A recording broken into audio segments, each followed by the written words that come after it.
Ram Ram. Welcome to Bhojanalaya Tamil. இன்னைக்கு நம்ம போஜனாலயால பார்க்க போகிற ரெசிபி குட்டீஸ் எல்லாருக்கும் ரொம்ப பிடிச்ச வேஃபிள் ரெசிபி தான்.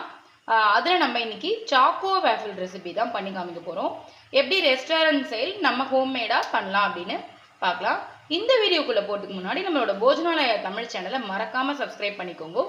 நம்மளோட சேனலில் போகிற ரெசிபிஸ் எல்லாமே no onion no garlic traditional festival recipes எல்லாமே போட்டுருக்கோம். குட்டீஸ்க்கு பிடிச்ச மாதிரி. ஸோ எல்லாருமே விரும்பி சாப்பிட்ற மாதிரி எல்லா பண்டிகைகளுக்கும் போடுற ஐட்டம்ஸ் எல்லாமே நம்ம போட்டுருக்கோம். ஸோ இப்போ இது எப்படி பண்ணுறதுன்னு பார்க்கலாம். இப்போது நான் சாக்கோ வேஃபிள் பண்ணுறதுக்கு என்னெல்லாம் சிம்பிளான இன்க்ரீடியன்ட் தான், பட் ஈஸியாக ரொம்ப டேஸ்ட்டாக பண்ணிடலாம். ஸோ அதுக்கு ஒரு பேசன் எடுத்துகிட்டு இருக்கேன்.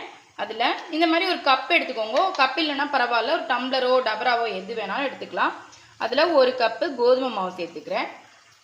அதுக்கப்புறம் ஸோ நான் கோதுமை மாவு எடுத்துகிட்டு இருக்கேன். உங்களுக்கு வேணுன்னா மைதா மாவு கூட எடுத்துக்கலாம். இதில் 2 table spoon cocoa powder add பண்ணுறேன். நெக்ஸ்ட்டு எந்த கப்பால் கோதுமை மாவு எடுத்தோமோ அதே கப்பால் 1/2 கப்பு பவுடர் சுகர், அதாவது சர்க்கரையை பொடி பண்ணிட்டு எடுத்துட்டு இருக்கேன். இதில் 1/2 table spoon baking powder, 1/4 table spoon baking soda. இது ஆப்ஷனல் தான் பேக்கிங் சோடா, இல்லைன்னா நீங்கள் பேக்கிங் பவுடர் மட்டும் போட்டுக்கலாம். கொஞ்சமாக ஒரே ஒரு பிஞ்சு சால்ட்டு சேர்த்துக்கிறேன். ஃபஸ்ட்டு இது எல்லாத்தையும் நல்லா மிக்ஸ் பண்ணி விட்டுக்கலாம்.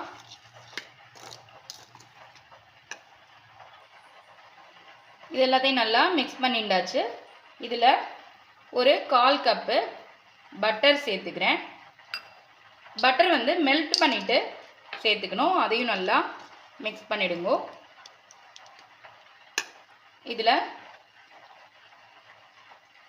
ஒரு 1/4 மூடி வெண்ணிலா எசன்ஸ் சேர்த்துக்கிறேன். ஸோ இதுவும் ஆப்ஷனல் தான். இது சேர்த்துட்டேன்னா அந்த ஃப்ளேவர் உங்களுக்கு ரொம்ப சூப்பராக இருக்கும். இல்லை வேண்டாம் அப்படின்னா நீங்கள் ஸ்கிப் பண்ணிடலாம்.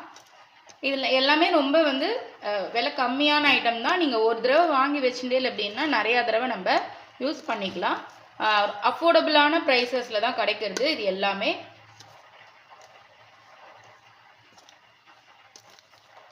இப்போது ஒரு 1/2 கப்பு பால் சேர்த்துக்கிறேன். இப்போ இது எல்லாத்தையும் நல்லா மிக்ஸ் பண்ணி எடுத்துக்க போகிறோம். ஸோ இது எல்லாத்தையும் லம்ப்ஸ் இல்லாமல் நல்லா கலந்து எடுத்துக்கணும். இது இப்போ கொஞ்சம் திக்காக இருக்குது. ஸோ நம்ம ஆல்ரெடி பால் விட்டுருக்கோம். கொஞ்சமாக தண்ணியும் நான் சேர்த்துக்கிறேன். நிறையா விட வேண்டாம். இது நம்ம ஒரு தோசை மாவு பதத்துக்கு தான் இருக்கணும். ரொம்ப கெட்டியாகவும் இருக்கக்கூடாது, ரொம்ப தண்ணியாகவும் இருக்கக்கூடாது. ஸோ இதையும் நல்லா கட்டி இல்லாமல் கலந்து விட்டுடலாம். இதை இந்த அளவுக்கு நம்ம இந்த கன்சிஸ்டன்சிக்கு நல்லா கட்டி இல்லாமல் கலந்து எடுத்துக்கணும். அவ்வளோதான். ரொம்ப தண்ணியாகவும் இருக்கக்கூடாது, ரொம்ப கெட்டியமாகவும் இருக்கக்கூடாது. இந்த ஸ்டேஜில் இருந்ததுன்னா நமக்கு வேஃபிள் நல்லா வரும். இப்போ இந்த வேஃபிள் மேக்கரை நான் ஃபஸ்ட்டு ப்ரீ ஹீட் பண்ணிக்கிறேன். இதில் கொஞ்சமாக பட்டர் சேர்த்துக்கணும். பட்டரோ இல்லை நெய்யோ எது வேணாலும் சேர்த்துக்கலாம். அப்போ தான் நமக்கு இது ஒட்டாமல் வரும். ஃபஸ்ட்டு கொஞ்சமாக பட்டர் விட்டு ப்ரீ ஹீட் பண்ணிக்கலாம். ப்ரீ ஹீட் ஆகட்டும், நான் இப்போ உங்களுக்கு விட்டு காமிக்கிறேன். இப்போது இது ப்ரீ ஹீட் ஆகிடுத்து. இதில் இந்த மாவை கொஞ்சமாக இந்த மாதிரி எடுத்து விட்டுன்ட்டு இதை நம்ம அப்படியே க்ளோஸ் பண்ண வேண்டியதான்.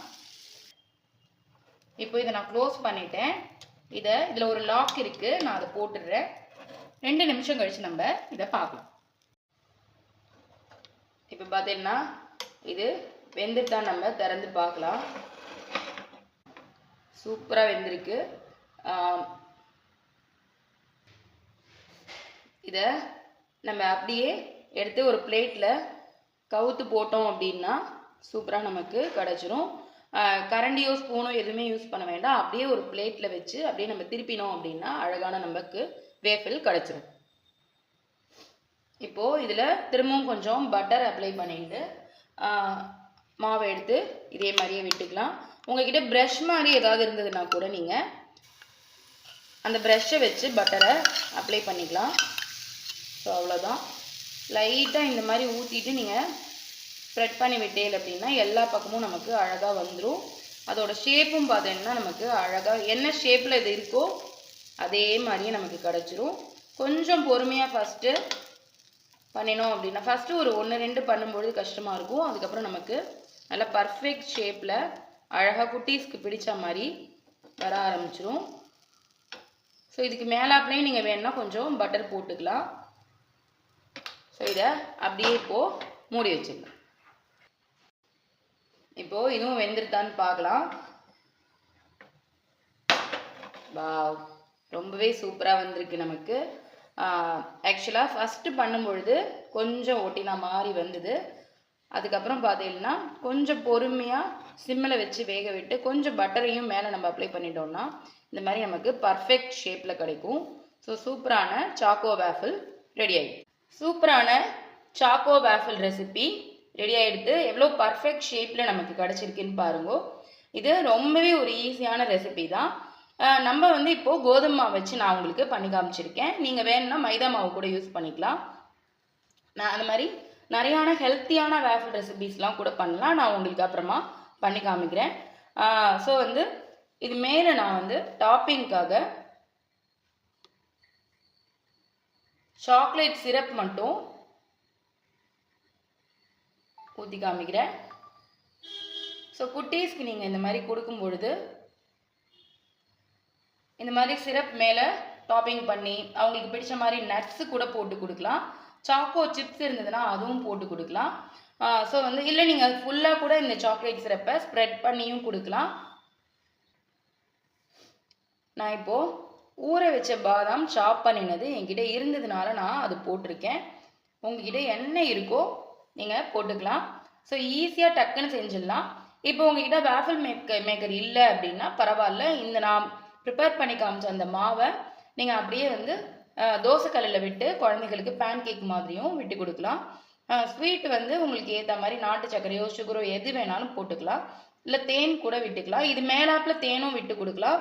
இது கூட கொஞ்சம் ஃப்ரூட்ஸ் வச்சு நீங்கள் கொடுத்தீங்கன்னா கூட குழந்தைகளுக்கு நல்ல ஒரு ஃபில்லிங்கான ரெசிபியாக இருக்கும். ஸோ வந்து நான் சொன்ன மெத்தடில் இந்த மெஷர்மெண்ட்டில் எல்லாருமே ட்ரை பண்ணி பாருங்க. ஃபஸ்ட்டு 1-2 வரலன்னா கூட நமக்கு பண்ண பழகிடும். ஸோ வந்து சூப்பரான இந்த ரெசிபி எல்லாரும் ட்ரை பண்ணி பார்த்துட்டு மறக்காமல் எப்படி இருந்ததுன்னு உங்களோட ஃபீட்பேக் சொல்லுங்க. குட்டீஸ் எல்லாருக்கும் நீங்கள் என்ன மாதிரி ரெசிபிஸ் பண்ணுவீங்க அப்படின்னு சொல்லி எனக்கு மறக்காமல் கமெண்ட் பண்ணுங்க. திரும்பவும் ஒரு சூப்பரான ரெசிபியில் மீட் பண்ணுறேன். தேங்க்யூ. ராம் ராம்.